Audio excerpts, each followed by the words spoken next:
Estamos al aire. Bueno, buenos días para todos y para todas. Muchas gracias por su asistencia, a las personas que están acá presencialmente, también las personas que están conectadas en Zoom. Hoy tenemos nuestra tercera jornada del octavo seminario de Historia y Filosofía de la Ciencia. Hoy tendremos una mesa de epistemología y filosofía de la ciencia. Tendremos 6 presentaciones, 3 en la mañana y 3 en la hora de la tarde. Y bueno, pues vamos a comenzar de una vez.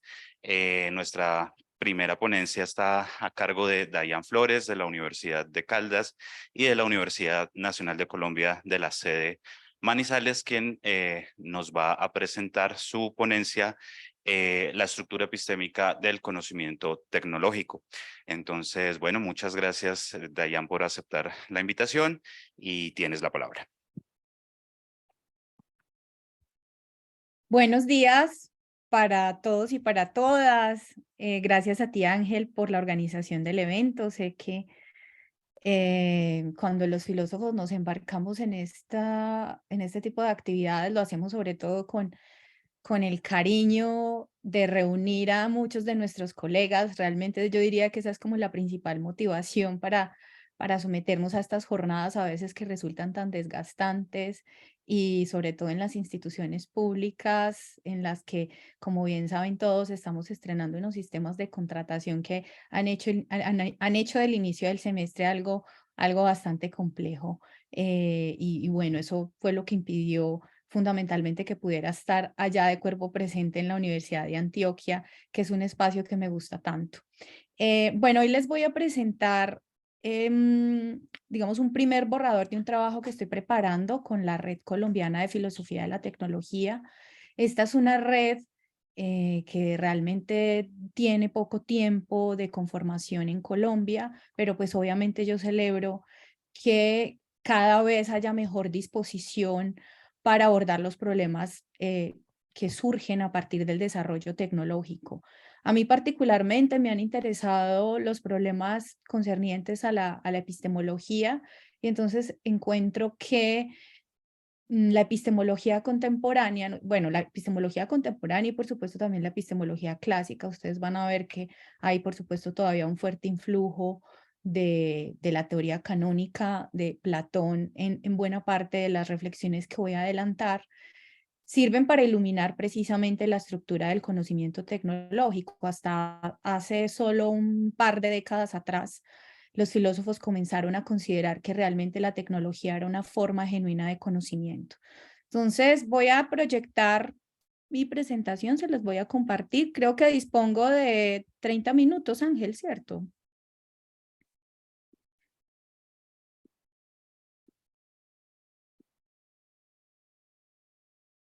Me confirman si están Está- viendo ahí la. Ahí estamos viendo y lo del tiempo está perfecto. Ok. Bueno, yo quiero que imaginemos el siguiente escenario, este escenario hipotético. Tras realizar un viaje en el tiempo, Platón visita una de las legendarias bibliotecas de la Universidad de Oxford. Algunos de mis colegas de la Red Colombiana de Filosofía de la Tecnología me preguntaban que por qué la Universidad de Oxford, por qué una de las bibliotecas de la Universidad de Oxford y no, por ejemplo, la Biblioteca Luis Ángel Arango. Y yo les decía que bien sabemos que Oxford siempre se ha considerado desde hace varios siglos atrás como la Alejandría moderna. Entonces, durante ese viaje, Platón adquiere todo el caudal del conocimiento epistemológico acumulado hasta 1944. Ustedes se van a dar cuenta por qué hasta esa fecha. Una vez instalado allí, ante la mirada atónita de los estudiantes, pide a la bibliotecaria que le conduzca a los estantes donde se hallan los libros más importantes de epistemología a partir de 1945. La bibliotecaria le entrega algunos gruesos ejemplares. Después de hojearlos un par de horas, se sorprende al advertir que los epistemólogos, desdeñando la navaja de Occam, han multiplicado las variedades de conocimiento a tal punto que en la literatura epistemológica contemporánea se dispone de una docena de categorías, entre ellas el conocimiento incorporado, o si prefieren corporizado. En inglés esa expresión se tradujo porque realmente la expresión original aparece en francés, Embodied Knowledge, por Merleau-Ponty en 1945. el know that versus el know how de Ryle en 1949, el conocimiento tácito versus el conocimiento explícito de Michel Polanyi en 1958, o incluso el conocimiento material, que es una variante mucho más reciente propuesta por David Byrd, que se conoce también como un think knowledge. Tras una larga meditación, el fundador de la academia reflexiona: si atribuimos la capacidad de conocer al cuerpo o incluso a partes de este y a objetos, nada parece impedir que atribuyamos conocimiento a un martillo o, por qué no, a mi ceño fruncido. Bueno, tras ensayar este juego de la imaginación que, bueno, ustedes se preguntarán por qué lo hago. Tiene que ver precisamente porque en la literatura epistemológica contemporánea desde el siglo pasado disponemos de muchos recursos conceptuales que en filosofía de la tecnología, concretamente en la epistemología de la tecnología, los filósofos han tratado de sacarle provecho precisamente para examinar la estructura epistémica de la tecnología. Me voy a adelantar un par de diapositivas hacia una gráfica que he diseñado y que, digamos, puede resumir cómo se entiende el contenido del conocimiento tecnológico. Del lado izquierdo, de mi lado izquierdo de la circunferencia, está todo el conocimiento no proposicional, que no contiene proposiciones, es decir, que no es compatible con la definición canónica de conocimiento y sobre la que han llamado la atención los epistemólogos desde 1945, a partir del texto Fenomenología de la percepción de Merleau-Ponty, por ejemplo. Entonces tenemos en primer lugar una porción, y digamos que sobre esto es sobre lo cual llaman la atención los filósofos de la tecnología, que consideran es una parte importante del conocimiento tecnológico y que vendría siendo una suerte de instancia de conocimiento incorporado. De otro lado, en esta sí no me voy a detener porque ya en otros de mis trabajos sí me he detenido en esta variante de conocimiento no proposicional, que es el conocimiento visualizado. Este lo propone Ferguson. Y tenemos, por supuesto, el término clásico del know-how de Ryle en 1949. Para que ustedes se hagan una idea, lo que voy a denominar la perspectiva estándar considera que para poder examinar la estructura epistémica del conocimiento tecnológico debemos concentrarnos principalmente en el examen de esta porción del conocimiento tecnológico, casi que desdeñando o dejando en un lugar secundario o marginal en sus reflexiones el conocimiento proposicional que está justo en la gráfica ese sí es el lado izquierdo. Ahora se me confunde aquí el lado derecho y el lado izquierdo, es bastante común. Justo del lado izquierdo, donde aparece el conocimiento proposicional, yo ubico aquí ciertas instancias precisamente de esta variante de conocimiento. Por un lado están las teorías científicas en las cuales se basa el conocimiento tecnológico, las teorías propias en ingeniería, las leyes tecnológicas con, por supuesto, algunos teoremas o hipótesis y los conceptos tecnológicos propios. Entonces, básicamente la tesis que voy a defender en esta media hora consiste en sostener que para poder examinar la estructura del conocimiento tecnológico, debemos prestar especial atención al conocimiento proposicional. Digamos que esta sería una posición contraria a la perspectiva estándar, quienes sostienen que para examinar la estructura epistémica de la tecnología debemos concentrarnos en las porciones de conocimiento no proposicional. Entonces voy a anunciar el plan de la charla. Básicamente lo que voy a defender es que los dos siguientes planteamientos de la perspectiva estándar son falsos. El primer planteamiento afirma que la característica epistémica distintiva de la tecnología es que es una instancia de lo que Ryle llamó know-how. Ustedes saben muy bien, o todos y todas ustedes recordarán, que cuando Ryle introduce la clásica distinción en The Concept of Mind entre know that y know-how, con base en estas dos categorías, quiere hacer la distinción, por un lado, de aquel conocimiento que puede ser articulado a partir de proposiciones o know that, y aquel conocimiento que comprendería conjunto de habilidades, destrezas, disposiciones, que serían básicamente instancias de know-how. La tesis que sostienen ampliamente los filósofos de la tecnología en las 2 últimas décadas consiste precisamente en que la tecnología es una forma de know-how. Entre ellos, pues obviamente está Debris y Myers y Peter Bermas, que finalmente encuentro que es en la tradición que se ha venido consolidando de manera vigorosa en los Países Bajos, donde se adelanta las reflexiones epistémicas más prometedoras sobre la estructura del conocimiento tecnológico. El otro planteamiento con el cual no estoy de acuerdo es que, puesto que una parte importante del conocimiento tecnológico es no proposicional, entonces el know that pareciera realmente no capturar la naturaleza del conocimiento tecnológico. Como les mostré en la gráfica, las instancias del conocimiento no proposicional en tecnología abarcarían no solamente el know-how de Ryle, sino también el conocimiento corporizado o incluso lo que Ferguson llama conocimiento visualizado. Bueno, ya anticipadas esas 2 tesis, yo voy a defender que hay que examinar el know that y que de hecho, digamos que ese know that es el que también nos permite capturar la estructura epistémica de la tecnología. Para que ustedes se hagan una idea de cómo se ha examinado la estructura del conocimiento tecnológico, pues voy a citar aquí in extenso a Debris y a Myers.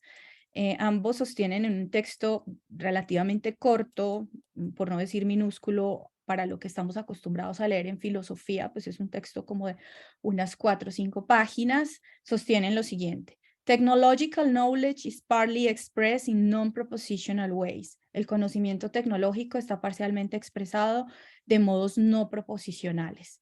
There are several reasons for this. Hay muchas razones para esto. First, an important part of technological knowledge is the knowing how type.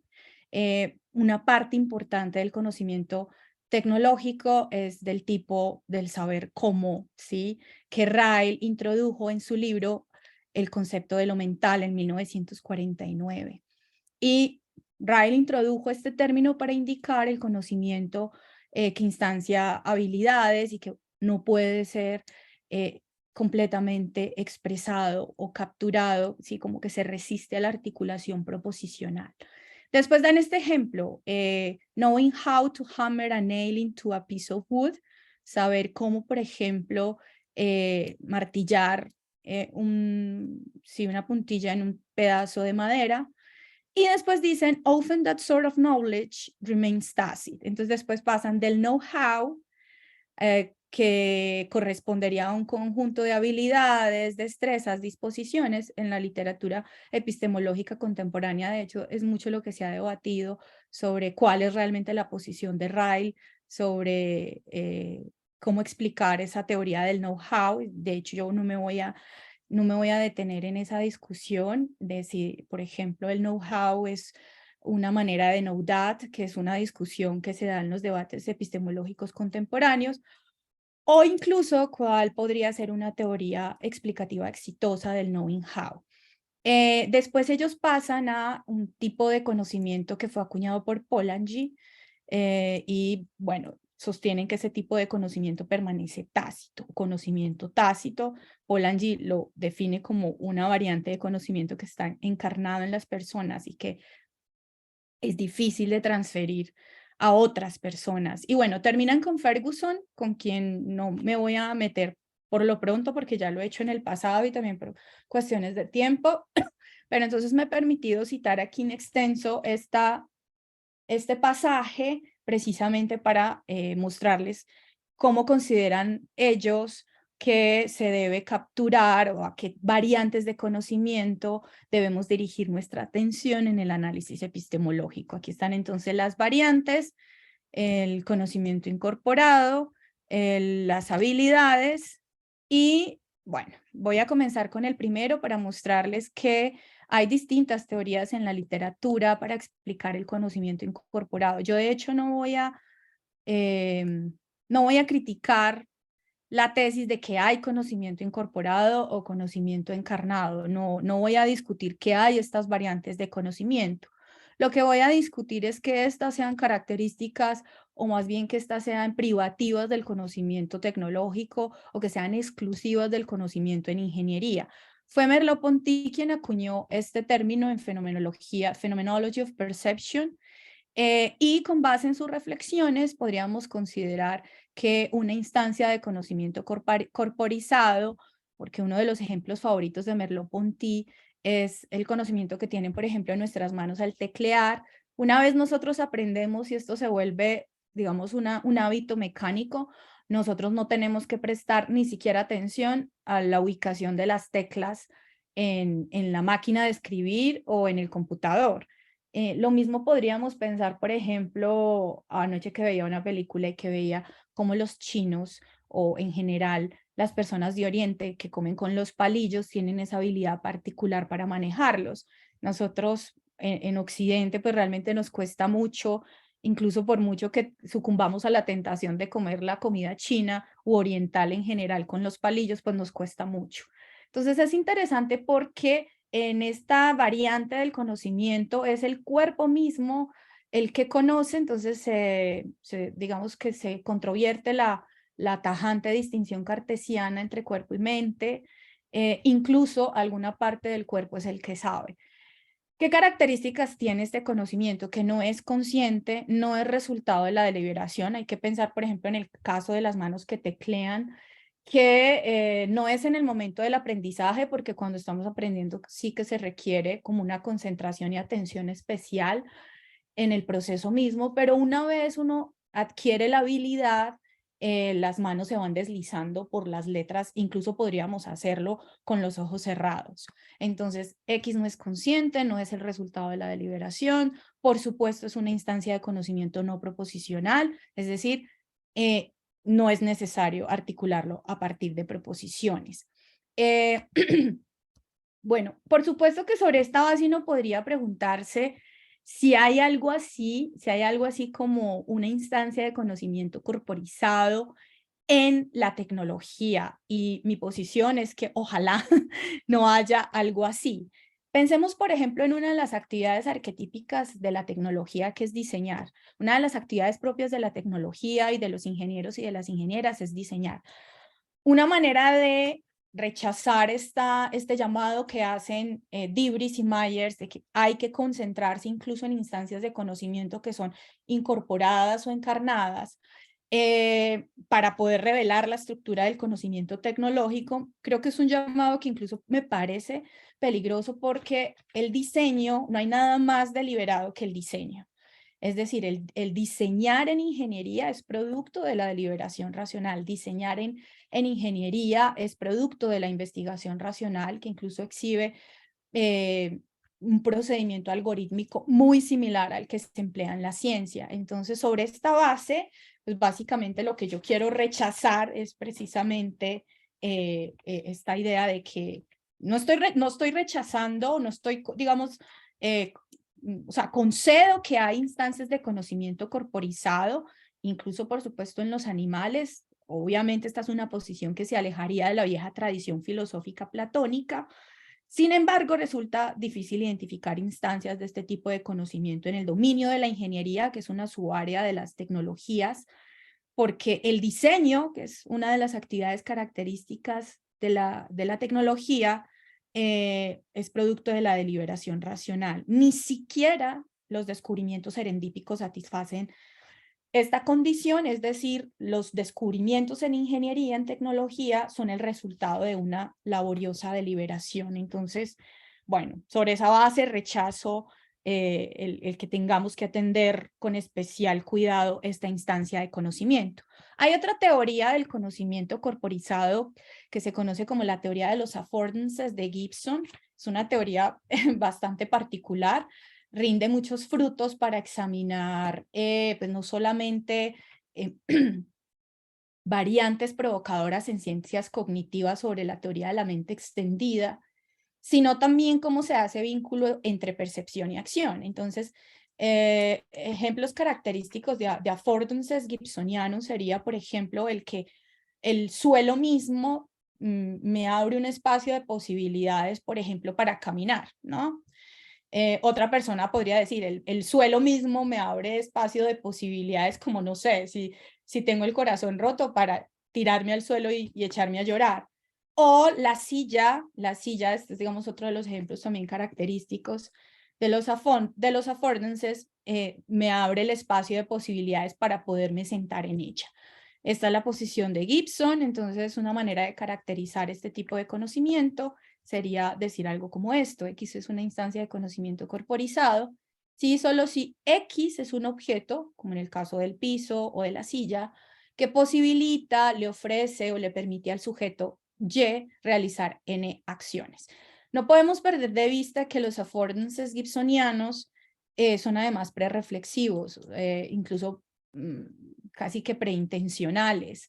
Entonces, tienen unas características bien particulares que si los examinamos con detenimiento en el caso del conocimiento tecnológico, pues no sé, sería bastante particular. O sea, yo estoy tratando, por ejemplo, de ser caritativa con los autores y digo, bueno, ¿qué podría ser una instancia de affordances en la tecnología? Y entonces, no sé, se me ocurre, por ejemplo, que la máquina de vapor. La máquina de vapor, qua objeto N, pues le posibilitó al ingeniero mecánico James Watt realizar N curso de acciones, un curso de acciones determinado, que incluso lo llevaron al diseño del condensador. Lo que me resulta difícil es que eh, este tipo de acciones no sean producto también de la deliberación racional. Digamos que aquí retomo el reparo anterior, porque de hecho Watt pudo haber razonado más o menos de la siguiente manera. Eh, como él llega a la invención de la máquina de vapor producto de la revisión de la ineficiencia de la máquina de Newcomen, él se dio cuenta que en el mismo cilindro, en el prototipo de Newcomen, había que condensar el vapor. Y esto lo llevó a plantear una solución bastante ingeniosa, que fue añadir un nuevo cilindro en el que se condensaba el vapor de agua. Y precisamente esto dio, digamos, dio luz a la invención del condensador. Esa es una de las grandes hazañas en el prototipo que patenta James Watt en 1769. Pero él bien pudo seguir un curso de razonamiento, o sea, que no tiene nada de prereflexivo, de la siguiente manera. Si se pudiese mantener el cilindro siempre caliente, entonces cabría esperar un mejor rendimiento de la máquina. Bueno, como podemos advertir, un caso así pues no satisface la naturaleza prereflexiva de los affordances gibsonianos. Y adicionalmente, quisiera ofrecer otra razón por la cual creo que los affordances no son tampoco una cualidad exclusiva de la tecnología, incluso concediendo que hay affordances, vamos a suponer que hay affordances en la tecnología y que satisfacen esa cualidad de ser prereflexivos. Si la máquina de vapor o cualquier otro artilugio tecnológico es una suerte de affordance, también lo tendrían que ser, por ejemplo, los prismas con los que Newton llevó a cabo el bellísimo experimento del doble prisma para probar su teoría óptica y su teoría de los colores. ¿Por qué se puede ver como una affordance? Porque, pues bueno, finalmente, ustedes seguramente recordarán que lo que hace Newton, y esto hace que el experimento sea uno de los más bellos en física, tuvo la intuición, ¿no? Cuando oscureció su habitación y dejó pasar un chorro de haz de luz blanca, que al hacerlo pasar por el prisma, pues si de ese chorro de luz blanca se desprendían todos los colores, al hacer atravesar digamos, ese haz de colores, o esos haces de colores, por el segundo prisma, y si la luz blanca contenía todos los colores, pues tendría que convertirse de nuevo hacia la luz blanca. Entonces, bueno, sobre esa base, pues finalmente lo que podemos encontrar ahí es que los prismas también sí que posibilitaron un curso de acciones, algunos podrían decir incluso guiados por la intuición, y en ese sentido realmente no es un tipo de conocimiento exclusivo o privativo de los ingenieros, sino también que se podría compartir en las ciencias básicas. Em, Después vamos a pasar a otra variante de conocimiento sobre la cual llaman la atención Debris y Myers, que tiene que ver con el conocimiento tácito. Esta variante de conocimiento tiene en común con estos tipos de embodied knowledge o conocimiento incorporado, que también se resiste a ser articulado a partir de proposiciones, o que es conocimiento no proposicional. Lo que ocurre es que el texto es minúsculo y los autores realmente no ofrecen ejemplos de instancias de este tipo de conocimiento en tecnología.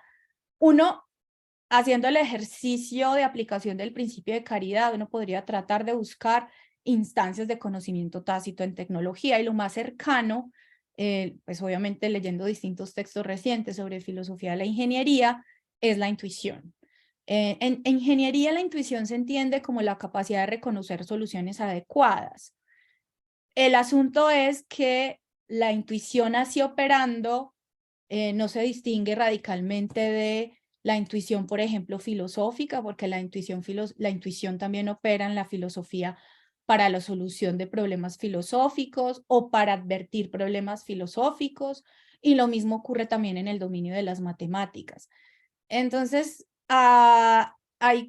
si la intuición es una instancia de conocimiento tácito, tampoco es digamos, un tipo de conocimiento propio en la tecnología o exclusivo de la tecnología, puesto que también hay intuición en ciencias básicas, en ciencias formales, e incluso en un dominio de las humanidades como la filosofía. Si volvemos al experimento del doble prisma de Newton, también podríamos advertir allí quizás digamos que un ejercicio mismo también de la intuición, que es el resultado de la aplicación también de la intuición.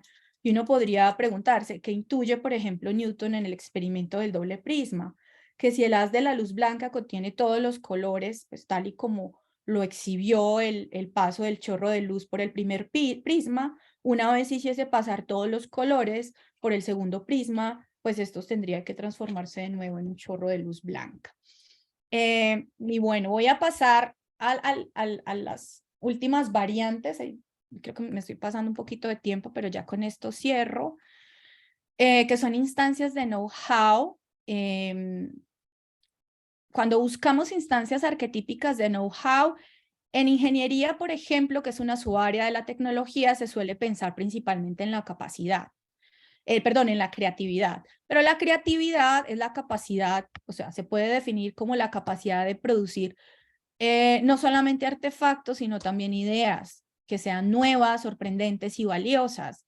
Entonces, con base en esta definición de creatividad, pues claramente tenemos que este no es un rasgo privativo nuevamente de la ingeniería, porque pues esta es una virtud también epistémica que se cultiva, o por lo menos que la han exhibido las grandes mentes geniales en la historia de la ciencia. Pensemos, por ejemplo, en el descubrimiento de las lunas de Júpiter, ¿cierto? Por Galileo. Galileo apuntó pues con un telescopio todavía muy rudimentario hacia la luna, y pues recordemos además que el telescopio, los primeros prototipos de telescopios se habían inventado con fines puramente comerciales, y que el mérito en el uso del artefacto por el científico italiano es que fue el primero en escudriñar el cielo, en usarlo para escudriñar el cielo con él. Y gracias a esa audacia, pues podemos decir que vio lo que nadie había visto, entre esas, pues que tras varias noches pacientes de observaciones que Galileo la registró en el Sideros Nuncius, observó que los 4 cuerpos a los que le seguía la pista no abandonaban la vecindad de Júpiter, y que de hecho parecían moverse con el planeta, y con base en ello, pues él deriva a la conclusión de que se trataba de satélites. Entonces, sí que se requiere también creatividad e ingenio en las ciencias básicas, en la física, en las ciencias naturales, por supuesto también en las ciencias formales, y ni qué decir en filosofía. Creo que con uno de los argumentos estrella, porque siempre se ha pensado que las habilidades en ingeniería tienen que ver con básicamente el saber hacer y el saber disponer de los elementos materiales que son constitutivos a los artefactos. Entonces, o sea, que las habilidades arquetípicas en ingeniería, por ejemplo, y en el diseño son no conceptuales, pero sí que hay habilidades conceptuales en ingeniería. Si ustedes revisan, por ejemplo, algunos textos de introducción a la ingeniería, la habilidad analítica, la habilidad de análisis, pues el análisis no se distingue radicalmente de lo que entendemos por análisis en filosofía o en química, es la descomposición, pero obviamente lo que se descompone depende de cada dominio de conocimiento. En el caso de la ingeniería, la separación tiene que ver fundamentalmente con las variables, por ejemplo, de un sistema X. Y bueno, si eso es así, pensemos, por ejemplo, en esa habilidad analítica que tuvo Watt cuando se consideró como variables fundamentales el que en el mismo cilindro, en el prototipo de Newcomen, se calentase el agua y se tuviese que condensar. Y la variable de que era necesario un cilindro separado, el condensador. Entonces, en un sistema X, sí que, no en un sistema cualquiera, sí que los ingenieros cuando aplican la capacidad de análisis para la elección de variables, pues estamos claramente ante una habilidad que es pues profundamente conceptual. Y bueno, ya con esto voy a cerrar con los argumentos a partir de los cuales quiero defender que es necesario atender con especial cuidado las instancias de saber qué en la tecnología y que los filósofos de la tecnología todavía no han prestado la suficiente atención a estas instancias. El primer argumento que quiero defender lo denomino el argumento de los diseños basados en la ciencia. Esto es muy controversial, pero pues si hay lugar para conversarlo en las preguntas, pues lo puedo defender porque en esto he venido trabajando ya desde hace algunos años. Lo que yo sostengo es que una condición necesaria, una conditio sine qua non para los diseños es disponer de conocimiento teórico y de leyes, incluso por muy rudimentarias que sean. Y si eso es así, el no that es una condición de posibilidad de los diseños mismos y por eso no podemos despreciar esta variante de conocimiento. El otro argumento que quiero ofrecer lo denomino el argumento de las teorías en ingeniería. Hay teorías en ingeniería, esto también lo he examinado en otros espacios y en el pasado. Pues ahora mismo he estado estudiando especialmente teorías en ingeniería estructural, la teoría de vigas, la teoría de placas y láminas, y son teorías que tienen enunciados, son teorías que contienen proposiciones, que contienen teoremas, y claramente este tipo de conocimiento corresponde al know that. Creo que los filósofos de la tecnología y las filósofas de la tecnología debemos prestar mucha atención a cómo son esas teorías en tecnología y en ingeniería, así como a comienzos del siglo o en el periodo entre guerras en el siglo pasado, los filósofos de la ciencia examinaron las teorías científicas. Y los dos últimos argumentos atienden, por un lado, a las leyes tecnológicas. Hay leyes en tecnología, por ejemplo, la ley de Moore, así no tengan la misma estructura, claro está que las leyes en física o que las leyes en otras ciencias que uno supone estar muy bien establecidas, pues sí que corresponden a know that.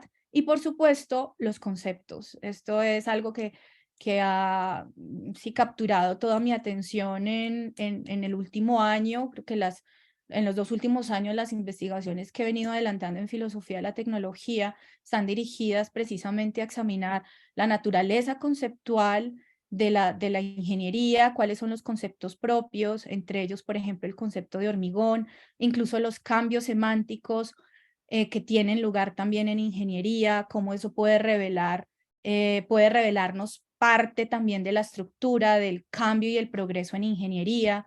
Entonces, por ejemplo, el hormigón para los ingenieros civiles romanos tenía una composición muy distinta al hormigón armado que se inventa más o menos en el siglo XIX. Entonces, hay conceptos propios, o sea, la riqueza conceptual en ingeniería es sorprendente y yo sospecharía que incluso es superior a la que hay en las ciencias básicas. Esos son entonces mis planteamientos. Espero que les haya resultado, pues, en primer lugar, claros y en segundo lugar, provocadores y que dé lugar entonces a la discusión. Muchas gracias por su atención.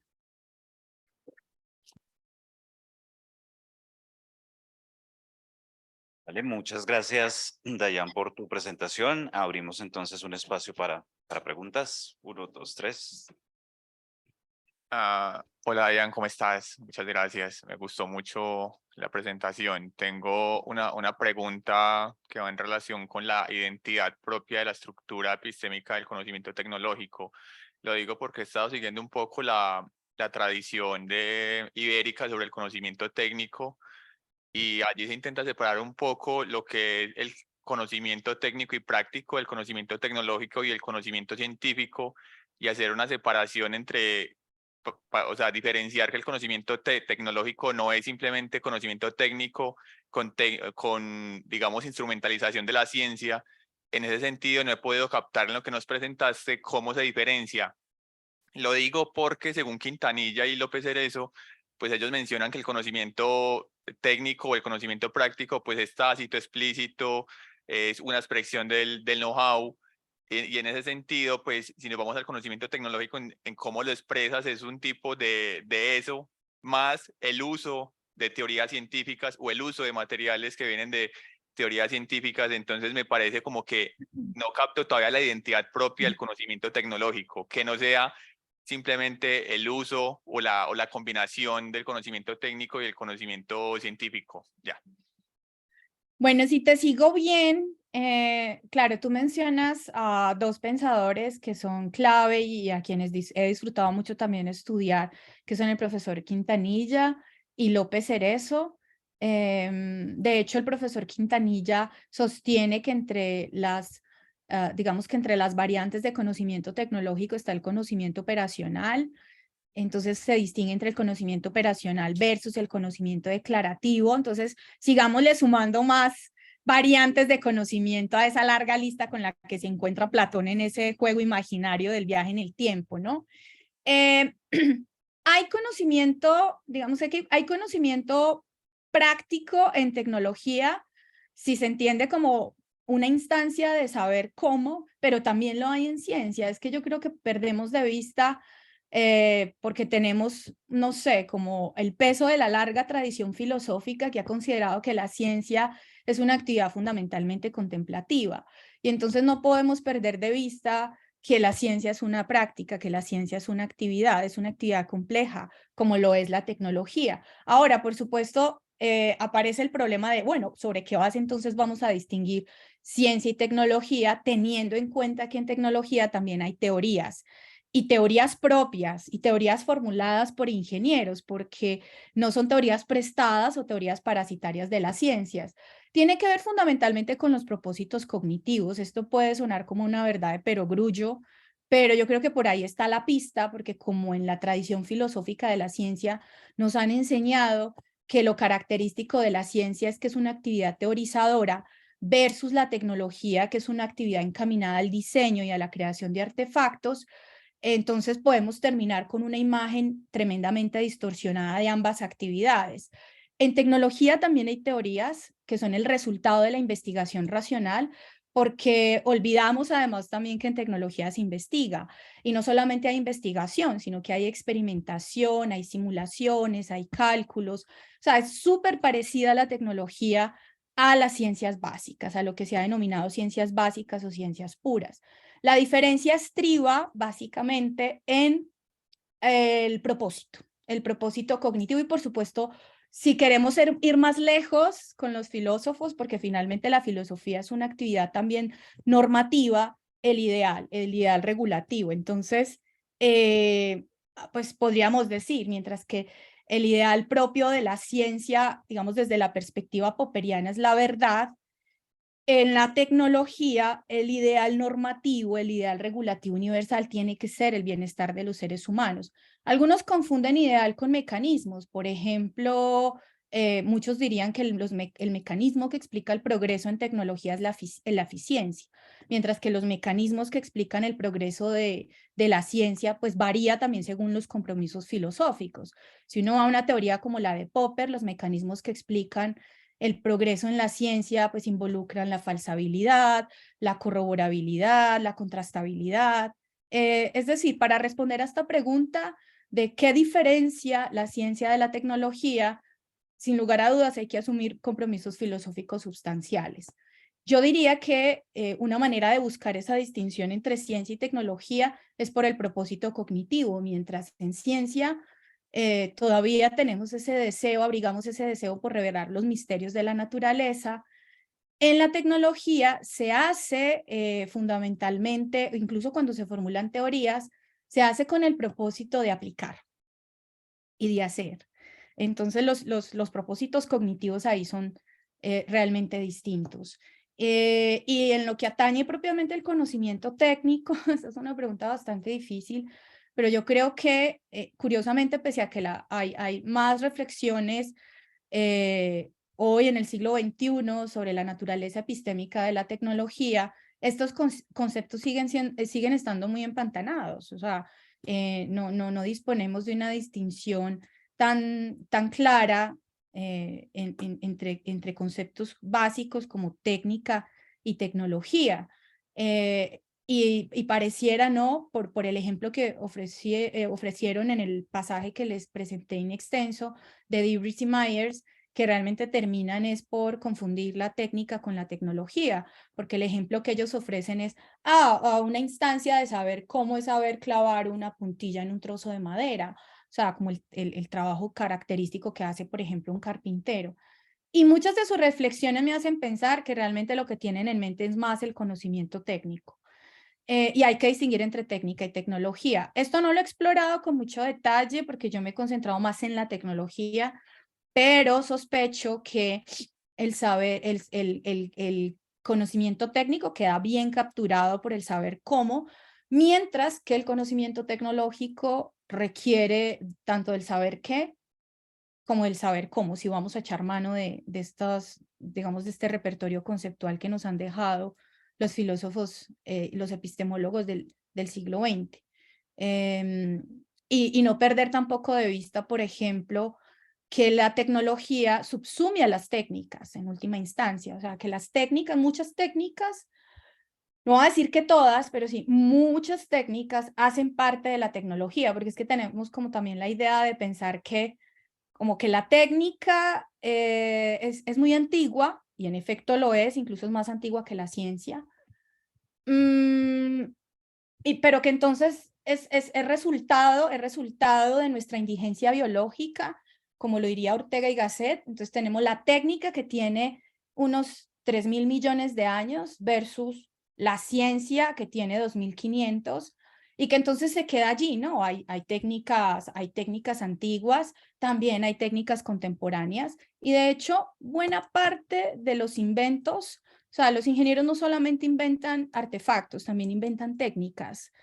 Inventan técnicas de análisis. Por ejemplo, en ingeniería química hay un método cuyo sustrato es la termodinámica, que es el método de análisis de volumen de control, pero es una técnica. Y si ustedes van, por ejemplo, a los círculos de Moore en ingeniería civil, finalmente es una técnica también que se emplea para el estudio de las deformaciones de estructuras. Entonces, eso también hace parte de la tecnología. O sea, hay técnicas muy sofisticadas que serían subsumidas como procedimientos algorítmicos de las tecnologías, pero sin lugar a dudas habría que pensar eso con mucha calma. Pues a mí realmente me parece que es un trabajo súper emocionante, que hay todo por hacer, porque pese a que ya han transcurrido varias décadas en las que finalmente los filósofos atendieron a la estructura epistémica de la tecnología, estos conceptos siguen todavía muy en la nebulosa. Gracias por tu pregunta.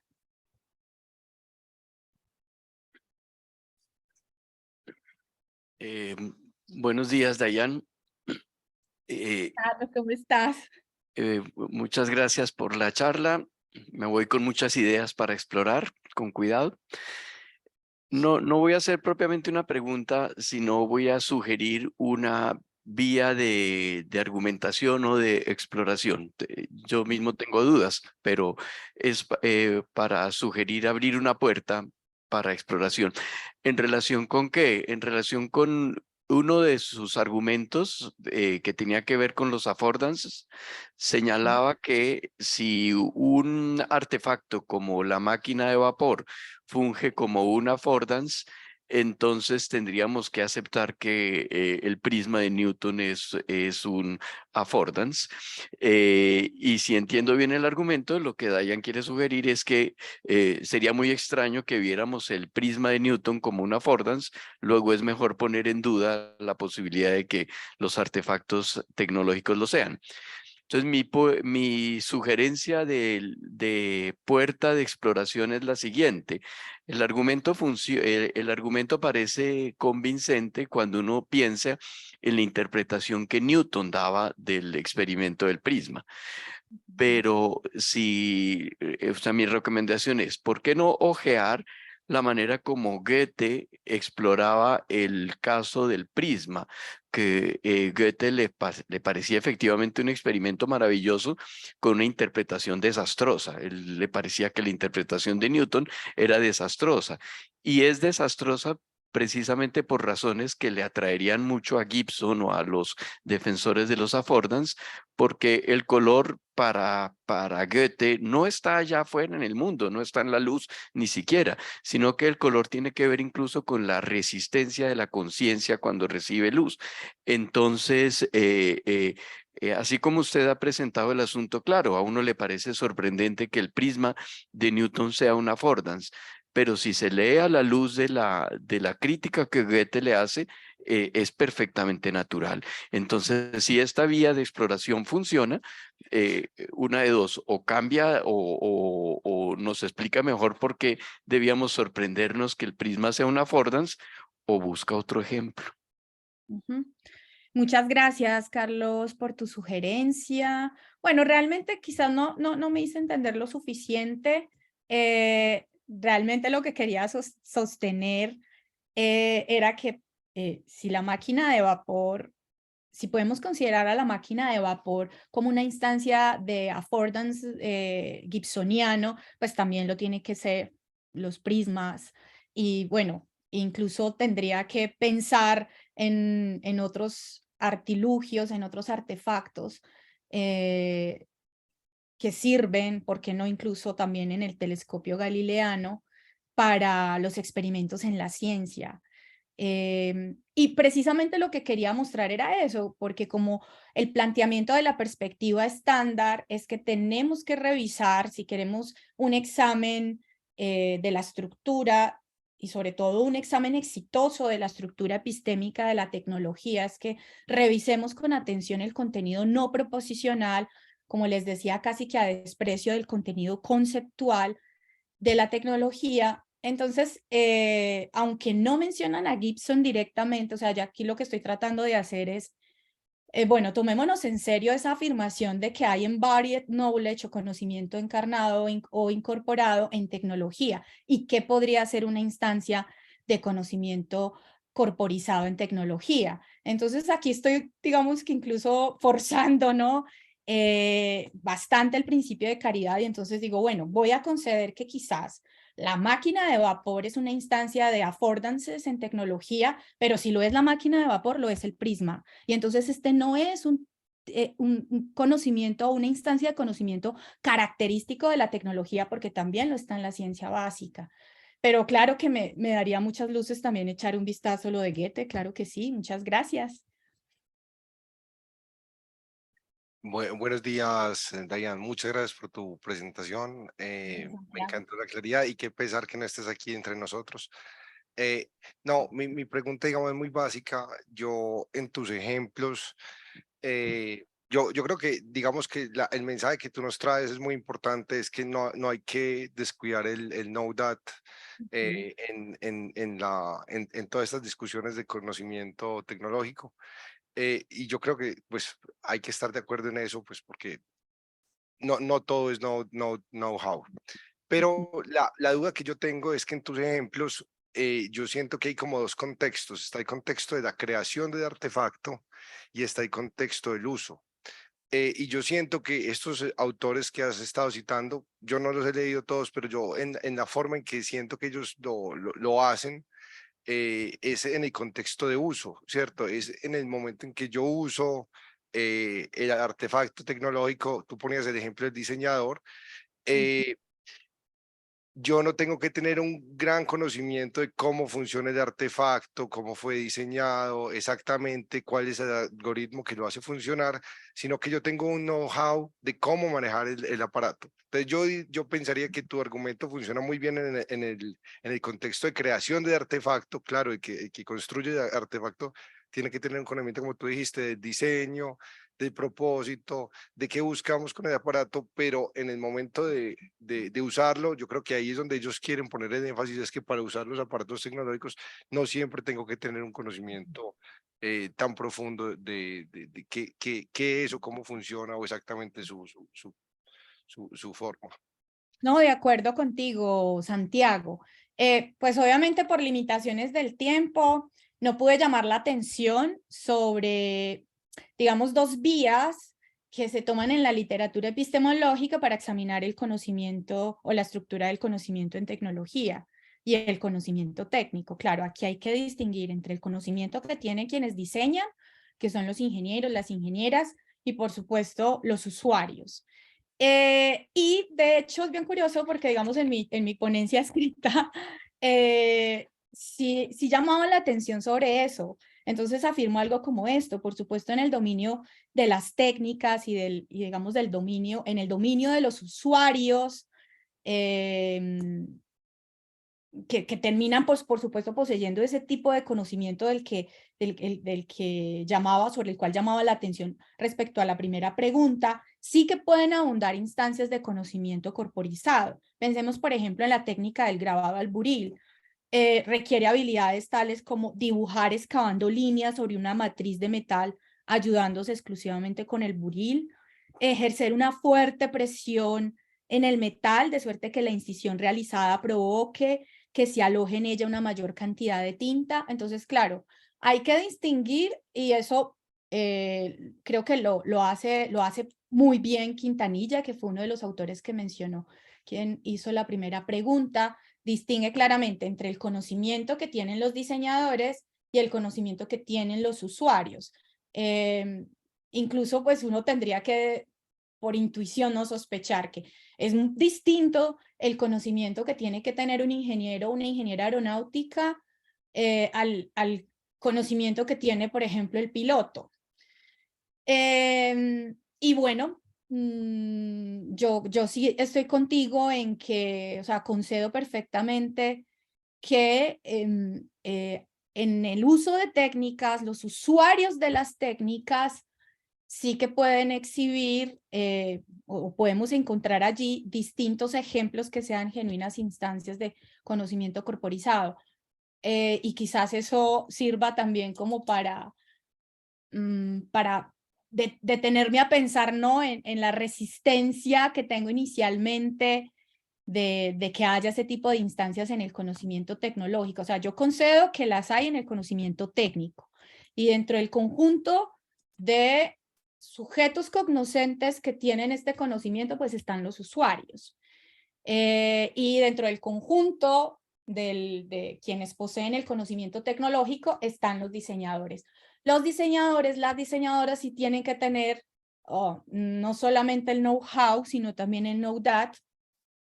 Mientras que de este otro lado, en el conocimiento técnico, yo creo que con el know-how es suficiente, y ahí yo creo que sí que podríamos encontrar, como lo anuncié en el texto, abundantes instancias de conocimiento corporizado, quizá no tan problemáticas como las que uno podría, no sé, forzando el principio de caridad, tratar de encontrar en el conocimiento tecnológico.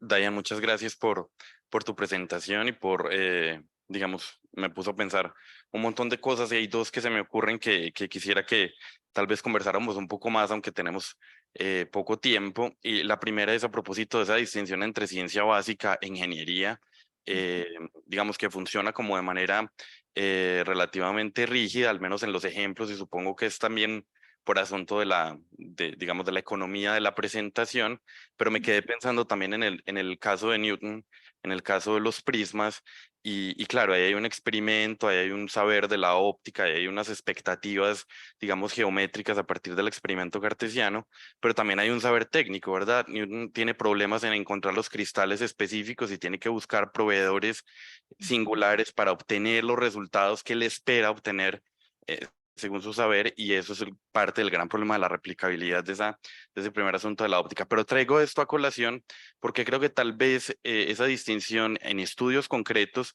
entre la ciencia básica y la ingeniería parece estar en reto, es decir, parece difícil saber en el contexto específico de una práctica singular qué es lo que está en juego. Si bien podemos hacer distinciones, creo que es difícil hacer distinciones muy tajantes.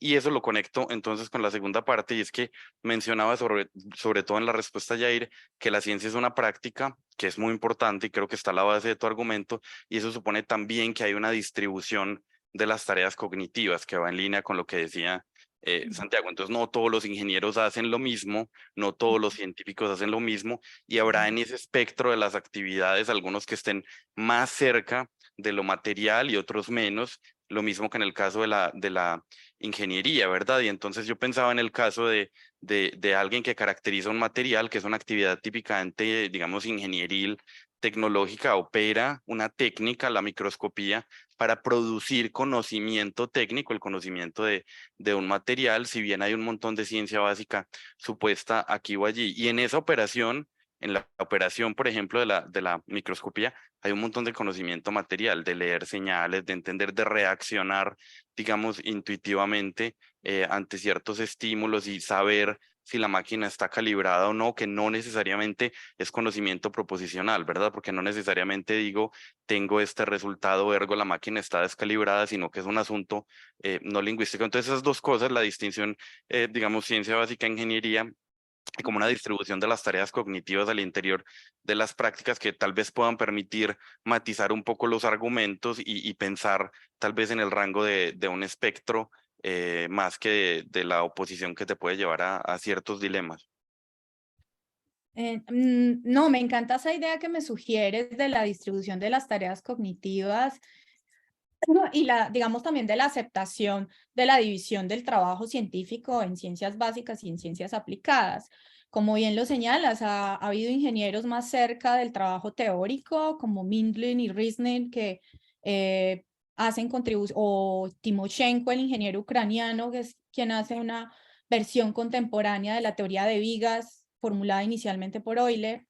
Y es cierto, pero yo tengo unos compromisos filosóficos, pues que no los anuncié acá, que me dejan obviamente, digámoslo así, un poco sola en una larga tradición ya filosófica de la tecnología, que se considera, o que considera que la tecnología no es ciencia aplicada y que la tecnología es más una suerte de práctica resultado del ensayo y el error. Y esto me parece también bastante desafortunado, que los filósofos de la tecnología hayan abandonado tan rápido una fórmula que sorprende por su sencillez conceptual, porque yo creo que los filósofos no podemos renunciar a la belleza conceptual de definiciones sencillas, añadiendo más cosas, porque pues finalmente uno puede asumir que la tecnología y con ella las ingenierías son ciencias aplicadas.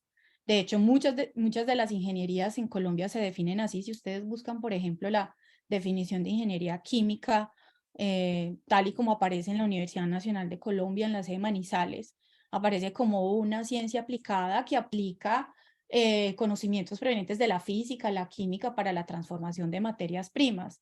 Entonces, yo creo que se puede distinguir entre ciencia básica y ciencias aplicadas o ciencias ingenieriles, precisamente sobre la base de los propósitos cognitivos, pero yo creo que una condición para la tecnología y para las ingenierías es la ciencia.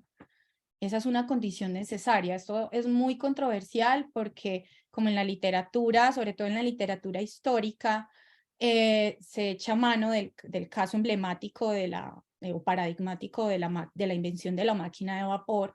Entonces muchos sostienen que la fórmula se viene abajo, que no es cierto, que la ciencia básica sea una condición necesaria para la tecnología, para la invención de artefactos en ingeniería, porque primero se inventó la máquina de vapor en 1769 y casi un siglo después se formularon las leyes que explican su funcionamiento, la termodinámica. Pero si uno es cuidadoso y escrupuloso con la información histórica, que es, digamos, lo que yo he tratado de hacer en estos últimos años, me he encontrado, por supuesto, que James Watt, el ingeniero mecánico escocés que inventó la máquina de vapor, sí que disponía de recursos teóricos.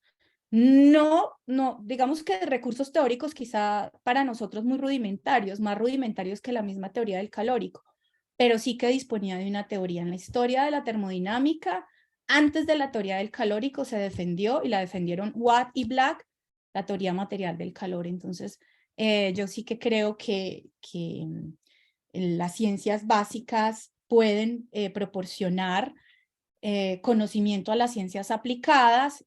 Y bueno, alguien podría decir que esa relación es una relación realmente de interdependencia en el desarrollo de la tecnología contemporánea, o sea que no se puede pensar tecnología sin ciencia, pero tampoco ciencia sin tecnología. Entonces la relación ahí es de interdependencia.